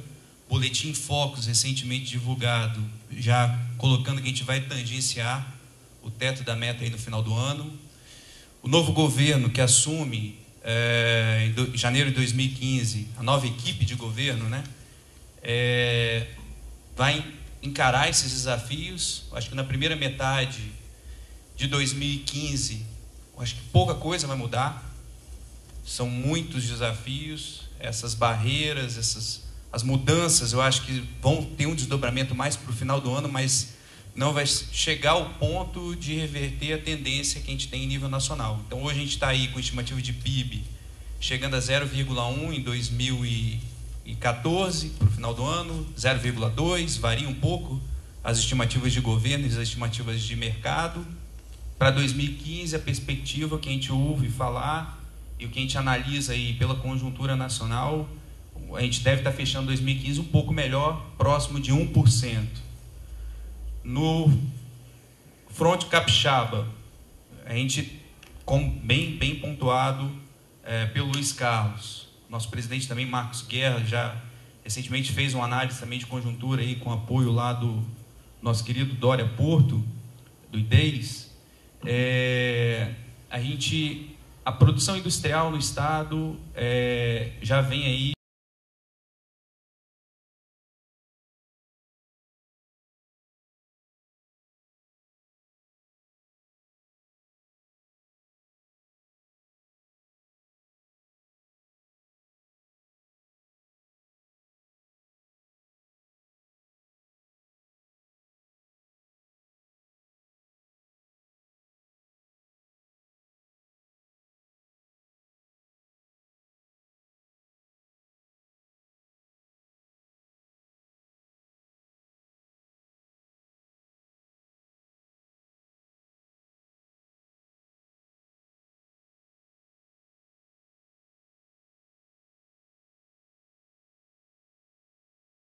aí pelo Instituto Jones de Santos Neves, indica aí o PIB na casa aí de 3,5% de variação. A gente fez uma análise recente, numa perspectiva conservadora, a gente deve terminar o ano em 2,5% de variação. Lembrando que o último trimestre agora, o que pesa bastante na análise de composição do PIB é o setor terciário. Então a gente tem que ter um pouquinho de cautela, principalmente se a gente for olhar o histórico do último trimestre de 2013, né? Quando a gente foi atingido aí por aquelas fortes chuvas ali num período crucial para o setor terciário. Numa perspectiva moderada, a gente pode pensar num crescimento final do ano aí de 3%. E numa perspectiva otimista, 3,5% a 4% de crescimento para o estado de 2014. A tendência para 2015 é um cenário ainda mais positivo, nessas três perspectivas que a gente passou aí. Então, o Estado do Espírito Santo vai estar com um contexto, uma perspectiva melhor do que a perspectiva nacional. Muito obrigado. Marcos, por gentileza, 2015. Olha que pergunta difícil, né? Realmente... vamos lá. 2015, a gente tem que fatiar essa resposta em alguns cenários. Eu acho que o primeiro trimestre do ano que vem vai ser traumático, porque nós vamos entrar numa mudança de governos no Estado, uma mudança de governo, pelo menos de roupagem a nível federal. Nós vamos entrar em 2015 com elevação de taxa de juros, já estão esperando o Copom aí nas nossas próximas reuniões, jogando o Selic a 12,5. Acho que a alta do dólar veio para ficar. O dólar é muito mais 3 do que 2,40. Quer dizer, não estamos num viés de alta. Isso em N situações. Primeiro, porque a economia americana cresce de maneira muito vigorosa. Então, no mercado existe uma expressão que chama-se flight to quality, né? Os dinheiros que vieram para os países emergentes voltam para portos de origem, buscando tranquilidade e buscando porto seguro. Então, a única saída que o dinheiro tem do país é via dólar. Então, o dólar veio para ficar, a alta do dólar veio para ficar, e também por esse trauma que nós vamos ter no primeiro trimestre do ano, também vai fomentar uma alta do dólar. Acredito que isso, na via inversa, ajuda não só o Espírito Santo, mas todos os estados produtores de commodities, seja o Paraná, seja Santa Catarina, seja o Espírito Santo, seja Tocantins, porque nós vamos ter realmente demandas crescentes a nível internacional na área de commodities. Não estou muito otimista na área de commodities metálicas, muito menos de petróleo. Acho que o viés é de baixa em função de, nos Estados Unidos, termos um xisto vindo a preços mais baratos, isso inviabilizando-se no curto prazo até o pré-sal. Temos uma China não produzindo demandas gigantescas que fomentem uma alta de minério. Eu acho que os volumes de embarque vão ser grandes, mas a preços ruins. Então, a gente vai ter trabalho, mas não vai ter ganho. Só para vocês terem uma ideia, eu tive, ano passado, a convite até do meu amigo Clóvis Vieira, num evento no Rio de Janeiro, que a Columbia University promoveu, e veio o CEO do HSBC de Nova York, direto para a reunião, para falar sobre países emergentes. E ele falou o seguinte: o viés do mundo é o seguinte, é commodity metálica para baixo e commodity agrícola para cima. Por quê? Porque todas aquelas cidades fantasmas que a gente passa na televisão e vê na China, que não tem ninguém morando, mas tem cidade, tem casa, aquilo não foi feito por amadorismo. Aquilo foi feito de maneira preventiva, porque o chinês sabe que milhões de pessoas vão sair do campo e vão vir para as cidades. Então, quando essas pessoas chegarem nas cidades, tem que ter estrutura pronta. Então, todo o boom que nós tivemos no minério de ferro, que foi aí de 2002, 2003, 2005 até 2008, foi em função da China ser a grande demandante, preparando o território chinês para um futuro que viria de 2015 a 2030. E agora, quando esse povo chega na cidade, falta uma coisa: comida. Então, hoje, ano passado, esse ano, a China já foi um dos maiores compradores de soja do mundo, estão fazendo estoques de comida. Então, para quê? Para quando esse chinês chegar na cidade, ter casa, ter asfalto, ter metrô e ter comida. Então, eu acredito assim: dólar em alta, juro em alta, primeiro trimestre complexo politicamente no Brasil, porque vão ter que ter ajustes, mas num viés econômico a gente vai ter os estados produtores de commodities favorecidos, vamos ter, em função desses embarques, eu acredito que é o volumoso, que vai ajudar o PIB no Brasil aí, a 2015 ser interessante, e no viés metálico, que o Espírito Santo também sofre um pouquinho, tem assim uma perna muito grande, porque temos aí a nossa Vale, nossa Arcelor, essa coisa toda, com viés assim, de muito serviço e pouco dinheiro. Os primeiros 90 dias traumáticos, os outros segundos 90 dias, eu acho que o ar começa a melhorar um pouquinho, e no segundo semestre de 2015 eu já consigo ver um ar mais leve. Vamos terminar 2015, não só no Espírito Santo, como no Brasil, melhor do que estamos terminando 2014, e acho que daí para frente o Brasil começa a encontrar os trilhos, começa a encontrar um vento e uma luz para seguir. Mas os próximos 90 dias complexos, 120 dias saindo da UTI, e segundo semestre estamos no quarto esperando alta, mais ou menos por aí. Muito obrigado. Luiz Carlos, por gentileza. O Pablo facilitou bastante a minha análise aqui. Eu vou pular direto para o cenário nacional. Os números que nós estamos trabalhando são esses mesmo, construídos juntos, de um PIB de 3,5% para o Espírito Santo, uma recuperação da indústria de transformação, que foi puxado para cima pela indústria extrativa e a indústria de alimentos, indo muito mal no Espírito Santo. A gente tem a expectativa de uma retomada. Eu vou analisar o cenário nacional, que eu pude falar muito pouco. Eu estou entre a expectativa, quase na apreensão. Quase na apreensão. Por quê? Felizmente, Joaquim Levy foi escolhido. Ótimo. Nós olhamos para o ministro da Fazenda, nós olhamos, né, para a Unicamp, a gente olhava para o São Coutinho, olhava para a USP, olhava para a FGV, olhava para a PUC Rio e veio da Escola de Chicago. Né? Ninguém conclui um doutorado em Chicago, da Escola de Milton Friedman, etc., de graça. O professor Buffon e vários professores conhecem, com certeza já trabalharam, negociaram com Joaquim Levy. Ele é muito mais do que mão de tesoura. Ele é duro, ele acerta a meta e negocia de uma forma muito dura. Quem lembra do Joaquim Levy na Secretaria de Tesouro sabe como ele trabalha. A dúvida é: conseguirá trabalhar? Essa é a grande apreensão. Eu estou falando em apreensão mesmo. É um quadro extremamente qualificado, tanto do ponto de vista acadêmico quanto do mundo real. No setor público e no setor privado. Ocupou um cargo importantíssimo, de uma das vice-presidências mais importantes do Bradesco e na Secretaria de Tesouro Nacional. Antigamente, para a gente saber da sua foca de Brasília, a gente tinha que saber ir procurar nos bastidores. Não, hoje estão nas redes sociais. Chega em casa e leem hoje o que a ala mais ideológica do PT está falando para aquele Levy. Já foi aberta a casa. Né? E nós temos uma presidente também com bons fundamentos econômicos, formada em escola de primeira linha, etc., que gosta de conduzir a economia.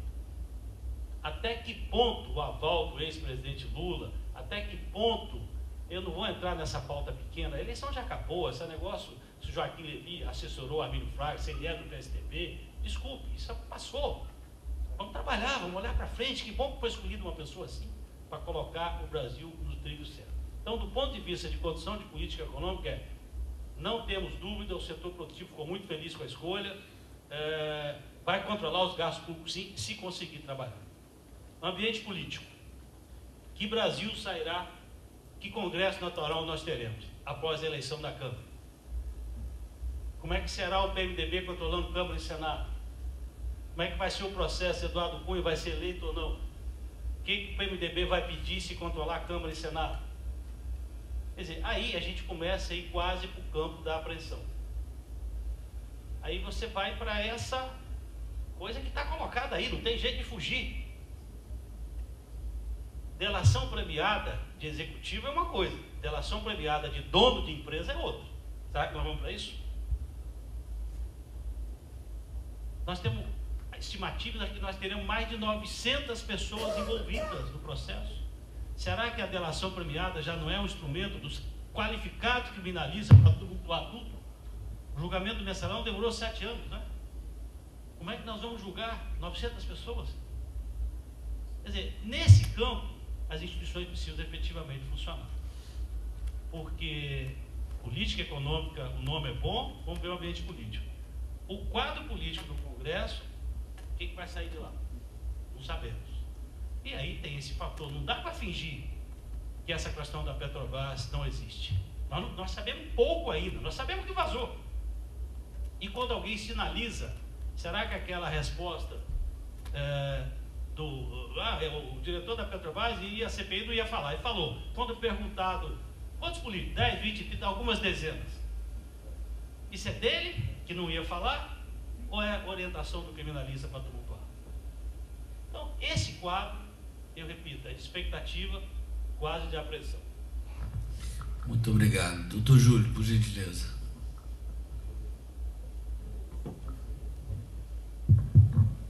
Bom, se o Luiz Carlos falou que o Pablo facilitou a ele, eles facilitaram a nós, né? Porque já falaram tudo. Mas eu vou provocar vocês, fazer um bocadinho de raiva em vocês. Estou pensando aqui, além de abonar, balizar tudo que foi falado com relação à política nacional, vamos sair um pouquinho da fronteira e pedir a vocês e falar que a gente precisa torcer para a Argentina. Não querem me bater não, que eu não posso correr não, eu tenho uma perna avariada. Olha só, nós tivemos uma ação conjunta da CNA com a CNI e levamos a uma reunião em Bruxelas o Jorge Paulo Lema, após ter feito uma audiência com ele em São Paulo para aproveitar, fazer uma simbiose de que ele está desenvolvendo para vender cerveja na China, para a gente vender o café. E aí convidamos eles para ir nessa reunião de Bruxelas, conjunta CNI e CNA. E falamos em alto e bom som com a presidente da República que nós não podemos, aqui foi falado que temos que vender o nosso produto, nós não podíamos ficar atrelados ao acordo comercial do Mercosul, tem 2,4% do volume comercializado mundialmente, por causa de um acordo que foi feito em 2001,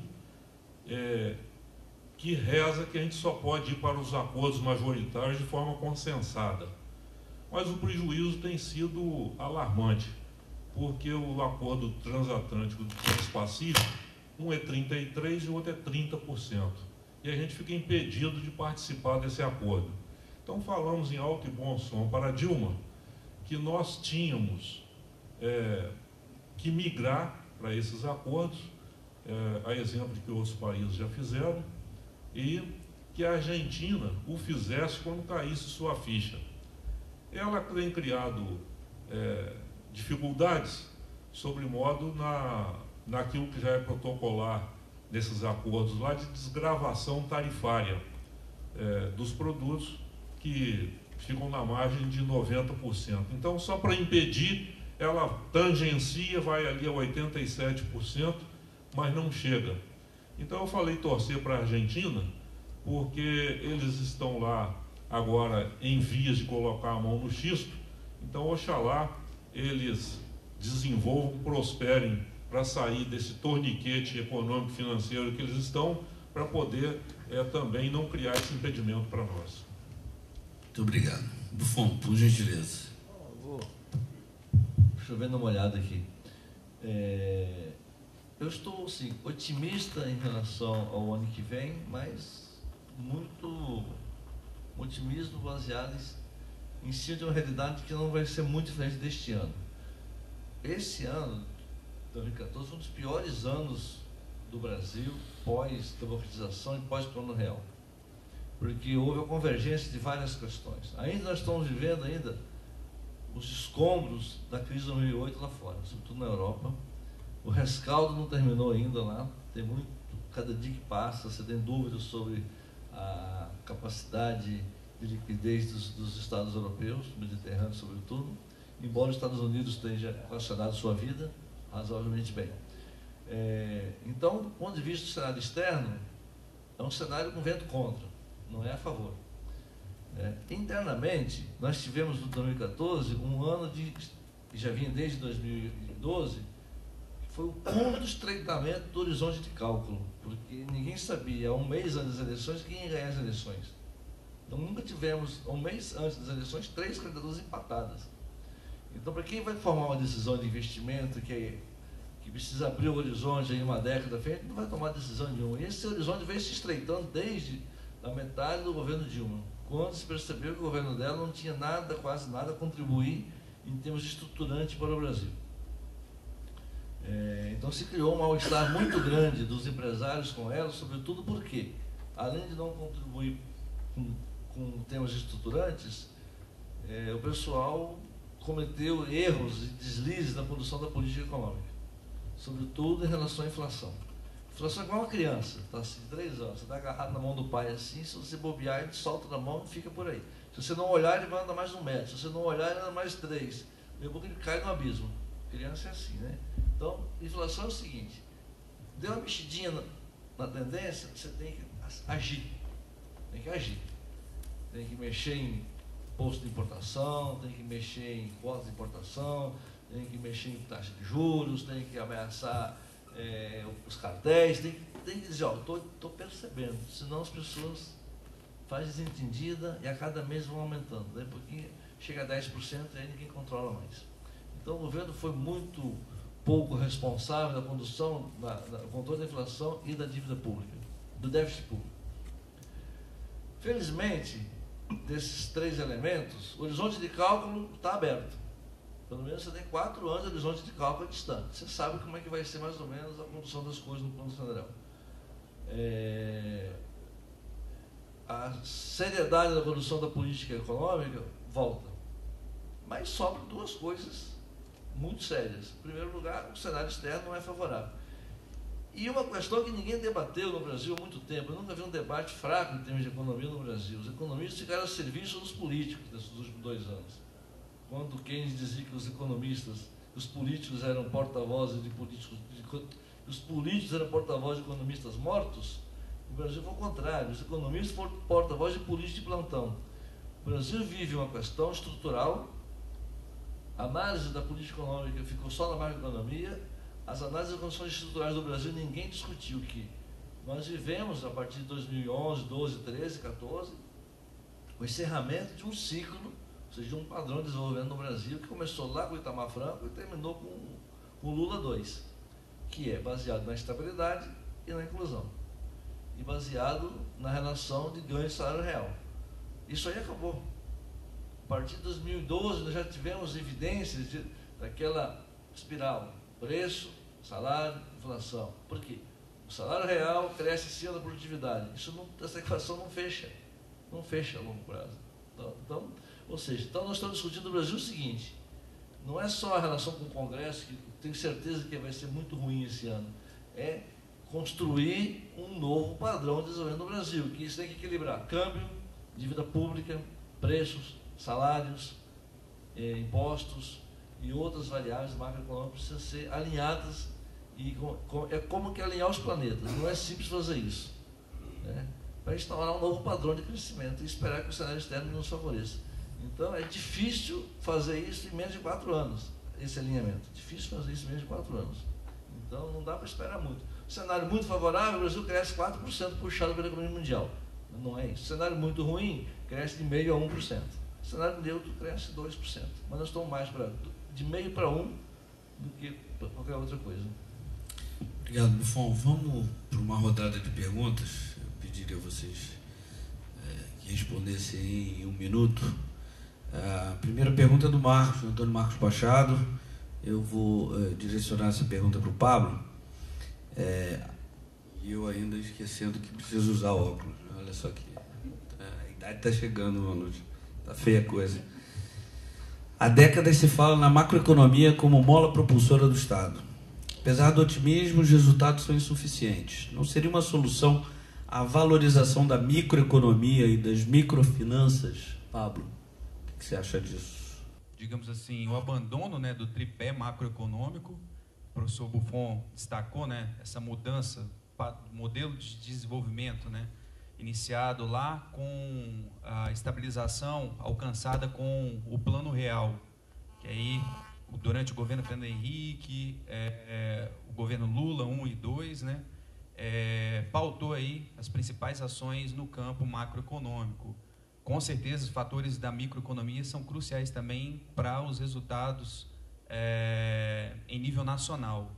E, recentemente, agora, a nova matriz econômica, né, tão debatida, hoje em dia também especialistas apontam que a gente está chegando ao fim, né, já está decretada a morte dela, né, ou se for manter esse modelo econômico para os próximos anos, os resultados a gente tende a alcançar aí cenários pouco favoráveis sobre a perspectiva econômica do Brasil.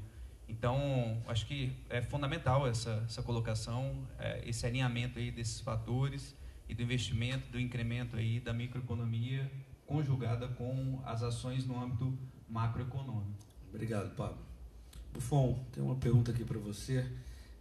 Ontem, no Canal Livre da Rede Bandeirantes, o Delfim Neto fez uma previsão de que o Brasil vai demorar no mínimo 2 anos para alcançar um patamar de crescimento de 4 a 4,5. E aí a pergunta mas enfim, que perspectivas o senhor vislumbra para o Espírito Santo em 2015, haja vista a crise econômica no Brasil, o cenário internacional ruim e as variáveis políticas? Eu vi também essa entrevista do Delfim, é muito boa. Inclusive o Delfim e o Luiz Carlos Mendonça de Barros são um dos poucos economistas que foram além de debater macroeconomia. Em várias ocasiões eles fizeram análises isentas, porque o economista tem que, apesar de ter suas opções, ele não pode fugir à realidade. O Delfim sempre foi muito claro nisso. Eu acho que o Espírito Santo, tenho certeza, nós vamos crescer acima do Brasil. 2 pontos percentuais, pelo menos. Porque o estoque de projetos que está aqui no tubo para sair, já por inércia já vai garantir isso aí durante uns 2 ou 3 ou 4 anos. Mas a gente precisa voltar a incubar um novo ciclo de atração de investimento. Porque esse ciclo que está se concluindo agora foi começado lá no primeiro governo Paulo Artur. As primeiras viagens que nós fizemos ao sul do Brasil, para visitar Marco Polo, para visitar a Grale, para visitar Bertolini, que eu participei pessoalmente nisso daí, e outros projetos. Como se diz, precisa cortar a lenha verde hoje para queimar lá na frente, vamos dizer. Então nós estamos queimando a lenha seca que foi cortada lá atrás. É evidente que cada governo faz o seu papel. O governo que recebe essa lenha tem que queimar ela muito bem. O governo Renato Casagrande fez de forma muito competente a implantação desses projetos que foram iniciados lá atrás. Então, eu penso assim, tem que dar início a uma nova temporada de atração de investimento estratégico importante para o Espírito Santo, vendendo os nossos atributos que são mais sustentáveis, né? E aí, nesse particular, nós precisamos ter muita clareza e muito foco nessa base do licenciamento ambiental aqui no Espírito Santo.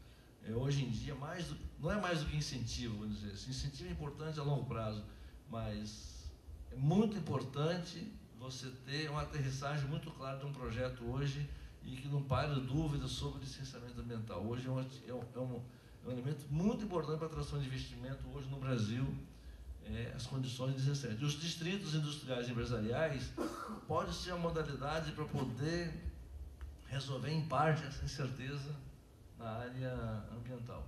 Eu sou otimista em relação ao Espírito Santo. Vamos crescer acima do Brasil bastante. Bom ouvir isso.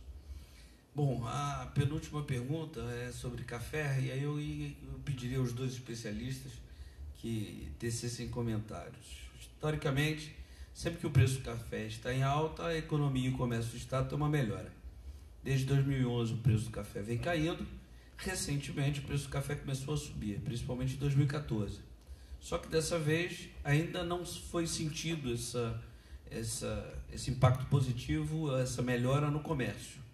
Por que isso está acontecendo? Marcos e Júlio. Aí eu acho que o Júlio poderia começar a responder e o Marcos, por favor. Bem, eu gostaria, antes de parabenizar a colocação do Buffon, de uma importância que está linkada com a pergunta que você fez, que é a questão de meio ambiente. Agora, dentro das colocações inteligentes que foram feitas aqui, uma delas diz respeito à mudança de cultura para a gente fazer pressão para se conseguir o que a gente merece e precisa. A gente tem que começar a cultivar uma obrigatoriedade de se criar uma legislação ambiental mundial, porque isso vai favorecer a que a gente desenvolva. Com relação mais especificamente ao café, é bom lembrar que em 93, hoje o carro-chefe da economia é o café e, evidentemente, o Conilon produz 3 vezes mais do que o Arábica. E a produtividade dele, me corrige, Marcos, você é um especialista, em 93 não chegava a 20 sacas. E hoje nós temos muitas lavouras, mercê da inovação e da tecnologia praticada no Estado, acima de 100 sacas. Então, para terminar, também a gente precisa de uma garantia para o produtor, porque os países desenvolvidos, tudo que é plantado é acobertado em 90% por seguro agrícola. E no nosso país e no nosso estado, tudo que é plantado não chega a 9%. Vamos analisar o seguinte: o café subiu de preço, mas muito mais o Arábica do que o Conilon. O Arábica subiu de 270 para 500, o Conilon mantém aí nos últimos 12, 24 meses para um nível de 230 a 280, 300, então não houve uma grande variação de preço. E temos que lembrar o seguinte: 2014 foi um ano totalmente atípico, né? Começamos no Carnaval, depois tivemos Copa do Mundo, depois nós tivemos eleições, tivemos ainda lá no Janeirão um resquício das chuvas torrenciais no Espírito Santo de dezembro. Então foi um ano que ninguém, não vou dizer você que ninguém trabalhou, que todo mundo trabalhou, mas não se teve tempo de se fazer ao que devia ter sido feito. Especificamente tivemos as eleições, e nos últimos 120 dias o mercado vem sendo bombardeado por notícias ruins.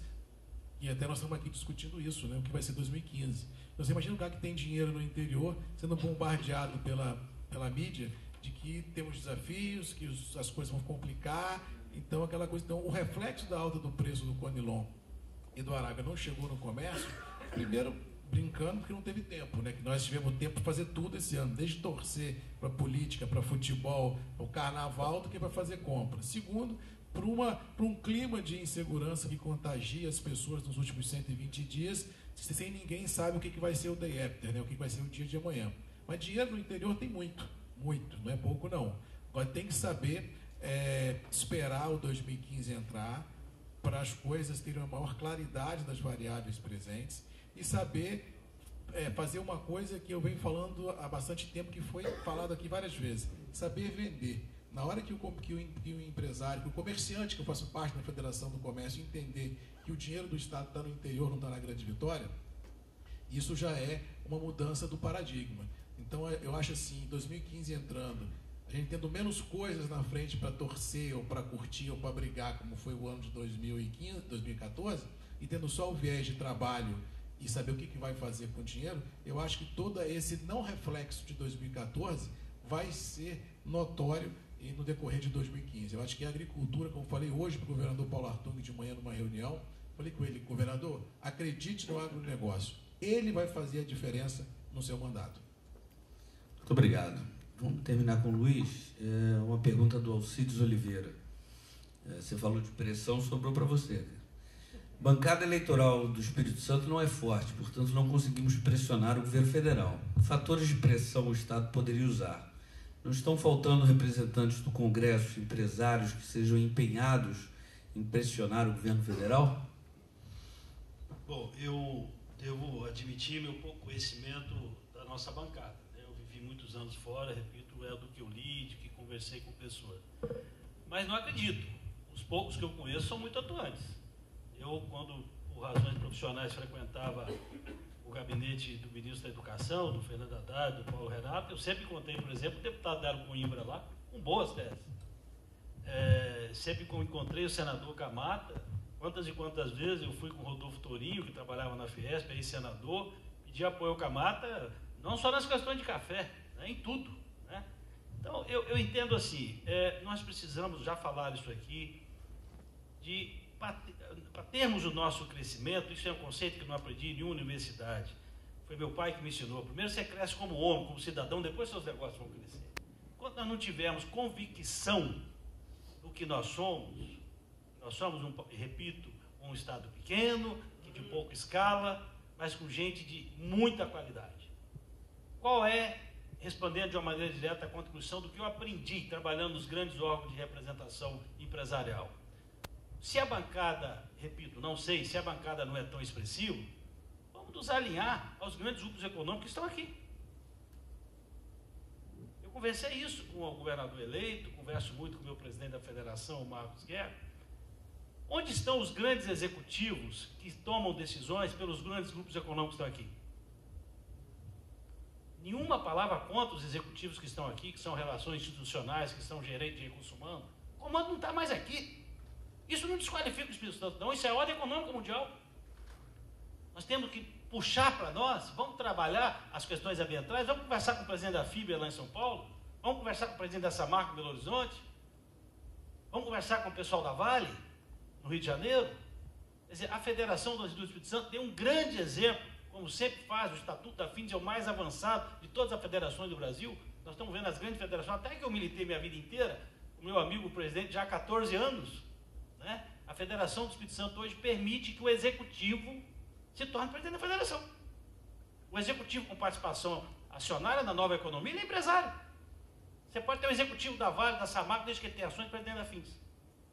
Então é o seguinte, o nosso deputado pode ter pouca voz em Brasília.